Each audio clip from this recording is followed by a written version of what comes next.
Welcome, fans of Man of Steel. My name is Alessandro. In this podcast, myself, along with Sam Otten, Rebecca Johnson, Sydney, and Nick Begovich, work together to analyze the DC films produced by Warner Brothers Studios. You can find us on Twitter at Ravern, at OttenSam, at DerbyKid, at WonderSid, and at JLU and you can follow the show at JLU Podcast. In this episode of our Man of Steel scene-by-scene analysis, we take a look at Zod's attack on the Citadel as baby Kal-El is getting ready to take off. We start with a beautiful shot of silhouettes against the Kryptonian sun to establish the threat. At first, they look like birds, and at second glance, they look like planes. But they aren't Superman. They are 5 attack ships in formation coming for the Codex. In response to the threat at present, we see Jor-El suiting up in battle armor in a very cool way as he stands with arms spread, allowing the armor to cover him. The sound design is really cool here, futuristic in nature, of the armor clasping and changing to wrap around him. A light shines on Jor-El's bodysuit, revealing its bluish hue and reddish S-shield. We get a very different look on Jor-El here, looking toward us, serious and ready for battle. He has a kind of bloodlust look in his eyes, which is understandable given Zod's attack threatens the survival of their race and, more importantly, his son. That Jor-El has armor at the ready suggests he was either prepared for a potential siege on the Citadel, or it is normal for Kryptonians to have a set of battle armor. While it would make sense for Zod and Faora to have armor as part of the military guild, Jor-El theoretically would have no need for armor. Yet he puts on battle armor in preparation for Zod's assault over his suit, which appears to be the base for Superman's costume, except with a black S-shield. It seems to be almost like a second skin for Kryptonians worn under their attire. These close-up shots give us a great look at the glyphs representative of the House of El.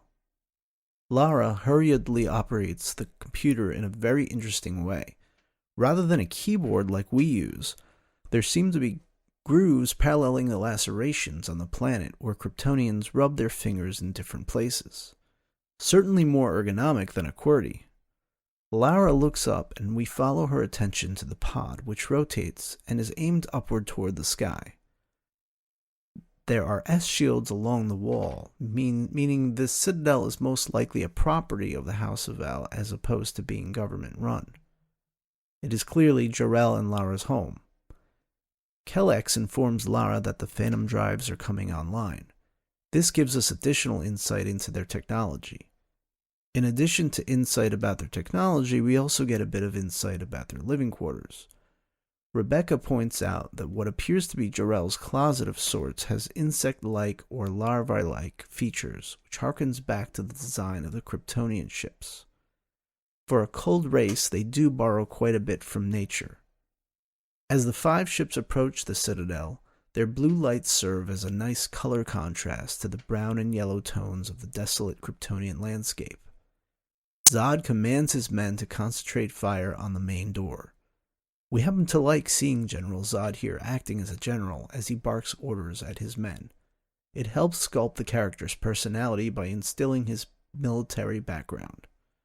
We get a better look at the maneuverability of these ships as they practically stop on a dime and hover in front of the main door before opening fire and blasting a hole in it. There are bursts of blue flame as the blasts hit the door. This could either be a result of the extreme temperature or the color effect from the red sun. Before the main door is a plateau with a large glyph. Presumably, this is a landing pad, and the glyph may be a symbol for that, akin to the H we use on helipads. The door is destroyed very quickly, but before it is, we see a shot of it from the inside, and it's covered with another large glyph. At Rachel Ubish on Twitter has been studying the Kryptonian language developed by Christine Schreier for this film, and this is what she was able to make out of this glyph on the door. Quote, "So upon further study, I found out that the door has the same script of the Man of Steel soundtrack cover, so that clears up a lot of things. And from this I got..." She then lists some symbols and adds, "All I know from this is that one symbol equals R and another symbol equals light." We mentioned in Scene 3 the symbolism of light and its connection to Jor-El. Here, Zod destroying the door is symbolic of trying to destroy the light of Krypton and the hope found in Kal-El. Some additional symbolism that we want to explicitly mention for this scene is the idea of Krypton as the father of Superman, the counterpart to Mother Earth, for the hero who was born and raised of two worlds.